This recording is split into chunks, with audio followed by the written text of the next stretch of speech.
Quais crimes Covid as vítimas não perdoarão? Este é um artigo colaborativo escrito por Paul Frieders, Gigi Foster e Michael Baker, traduzido por Instituto Rothbard e narrado por Rafael Oliveira. A história alterou seu curso.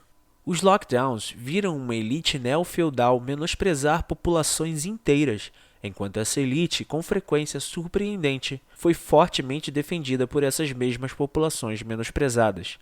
Autocracias monoculturais aliadas a poderosos barões corporativos surgiram agora dentro de instituições governamentais ocidentais, produzindo um sistema que se aproxima do conceito de fascismo de Benito Mussolini. A luta contra essa escuridão certamente levará anos. Quem e o que manterá viva essa luta? Que dor alimentará a luta, mantendo as chamas do ressentimento acesa? E que dor, por mais real que tenha sido, desaparecerá com o tempo e, portanto, será apenas um fraco aliado dos soldados da resistência? A ciência social tem respostas razoáveis para essas perguntas, que são, em essência, perguntas sobre o que as pessoas se acostumam e com o que não. A literatura de décadas de bem-estar tem perguntado se e em que escala de tempo as pessoas se ajustam aos grandes choques da vida. Os pesquisadores acompanham, ano após ano, quão satisfeitas as pessoas estão com a vida e como sua satisfação com a vida muda quando são atingidas por grandes choques na vida, como divórcio, desemprego, perdas financeiras, crimes violentos, morte de outras pessoas importantes, doenças graves, despejo e assim por diante. Nós mesmos contribuímos para essa literatura, que hoje conta com centenas de artigos. Algumas das regras básicas extraídas dessa pequena pesquisa são surpreendentes, e muitas permanecem desconhecidas fora da comunidade do bem-estar. Baseemo-nos nesses insights de alto nível a seguir, reconhecendo naturalmente que há exceções para todas as regras. Primeiro, as pessoas se recuperam da morte de entes queridos. Demora cerca de 2 anos, mas depois que esse tempo passa, as pessoas estão tão satisfeitas com a vida quanto antes do luto. Elas simplesmente seguem em frente com a vida. Na verdade, acontece que as pessoas superam quase qualquer choque em suas vidas sociais, encontrando novos relacionamentos sociais em cerca de 2 anos. Isso significa que superamos principalmente a solidão temporária, o desemprego, as disputas pessoais e as mudanças de carreira. Da mesma forma, as pessoas não sofrem permanentemente com limitações em sua liberdade política, interrupções de viagens, sinalização constante de virtude ou a propagação de histórias improváveis, pela simples razão de que o bem-estar mal está ligado a essas coisas em primeiro lugar. O bem-estar humano está muito mais embutido em aspectos da vida como saúde mental, status social e relações sociais calorosas. A liberdade e outros bens sociais intangíveis afetam esses 3 principais impulsionadores do bem-estar, mas para a maioria das pessoas, não muito e por razões que elas não entendem completamente. Isso significa que falar sobre perdas de liberdade, por piores que sejam para o desenvolvimento de longo prazo das sociedades humanas, não é a melhor abordagem se você quiser despertar o apoio em massa contra as elites feudais que agora comandam o show. A tração nessa área simplesmente desaparece rapidamente. Se os políticos ainda conseguem distrair o público depois de 2 anos causando todo tipo de dano à sua liberdade social, então odiamos admitir, mas eles se safaram. Com base nisso, com o que as pessoas não se acostumam? Elas não se recuperam de reduções de status social.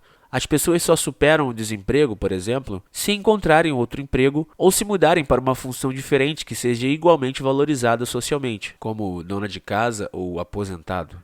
Com base nisso, prevemos que alguém que desempenhou um papel importante nos negócios, cuja empresa foi destruída pelas restrições Covid, terá um ressentimento ardente e duradouro contra essa perda, até e a menos que encontre um papel alternativo de status aproximadamente igual, porque ela continua a querer o retorno do seu status social perdido. Esse ressentimento arderá ainda mais se houver um grupo com alto status que ela possa culpar por sua perda e cujo status ela possa esperar conquistar por si mesma.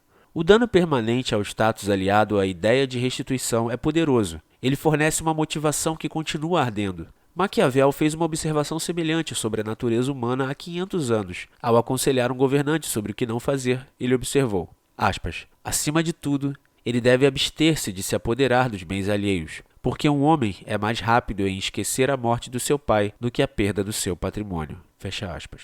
A percepção de que a perda de status leva ao ressentimento permanente também vale para a perda de saúde e oportunidades perdidas, se essas perdas puderem ser vinculadas a um grupo atual de culpados de quem algo pode ser tirado. A ideia de que algo importante foi roubado e que, se de alguma forma devolvido, melhoraria significativamente a vida aqui e agora é extremamente poderosa.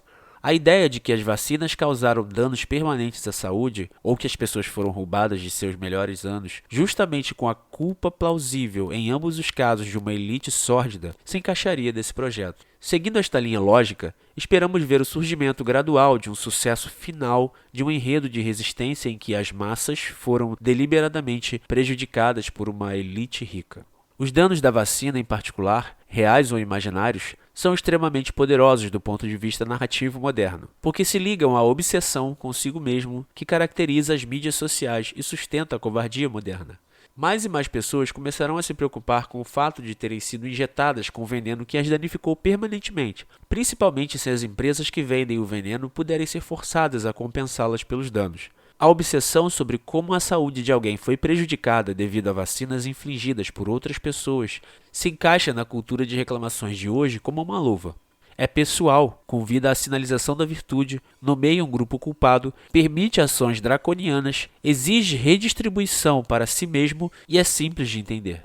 O Time Lockdown, que posteriormente se transformou em Time Vaccine, achará extremamente difícil evitar a culpa pelos danos da vacina, principalmente porque o Time Lockdown Vaccine desrespeitou tão descaradamente os princípios de saúde pública e os padrões científicos em ensaios clínicos.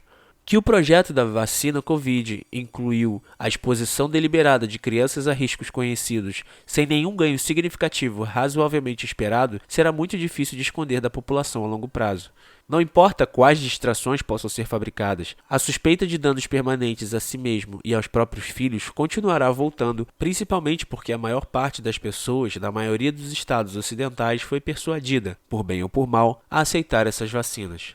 Evidências de corações aumentados, coágulos sanguíneos, danos nos tecidos a longo prazo, alteração genética, direcionamento incorreto do sistema imunológico e assim por diante, lembrarão as pessoas repetidamente da perda contínua de saúde infligida a elas. Danos à sua saúde vão invadir as mentes das massas, particularmente quando problemas de saúde caros lhes ocorrer no futuro. Verdade ou não, eles vão suspeitar que não teriam esses problemas se não tivessem tomado as vacinas. Essas suspeitas são capazes de capturar a imaginação do público. Isso pode aumentar o desejo de vingança e compensação. Uma série de livros populares, sem dúvida, surgirão sobre o assunto, usados por todos em batalhas políticas. A resposta à Covid pode e, sem dúvida, será tratada nos próximos anos como o produto de negligência criminosa. Uma coisa dessas pode ficar feia, uma vez que uma população está totalmente convencida de que foi traída por uma elite que tem dinheiro e status, leia-se coisas a perder, será um salve-se quem puder. Estamos então em circunstâncias históricas semelhantes àquelas que a Alemanha se encontrava na década de 1920, onde se espalhou a crença de que a Alemanha havia perdido a Grande Guerra devido à traição de socialistas e judeus. Essa crença foi apelidada de Deutsche a lenda da adaga, e se tornou um enredo usado de forma muito eficaz por você sabe quem. Muitos que foram apontados como traidores não sobreviveram. Para melhor ou para pior, uma história de traição nesse sentido parece inevitável nesse momento. Uma nova lenda da adaga está chegando, desta vez em parte porque é verdade e em parte porque se encaixa tanto nas necessidades da resistência quanto nas normas do Zeitgeist moderno. O quão poderosa essa história se tornará é difícil de prever, mas o que podemos prever é com quem podemos contar para defendê-la com mais veemência. Os empresários que perderam irremediavelmente suas posições devido aos lockdowns Covid e outras restrições, os jovens e solteiros que por motivos semelhantes perderam os melhores anos de suas vidas e aqueles que acreditam que as vacinas causaram danos permanentes a eles e a seus filhos. Essa aliança, forjada no fogo do dano duradouro ao bem-estar humano, poderia produzir um adversário formidável contra as elites culpadas do Covid. O link para este artigo está na descrição. Obrigado.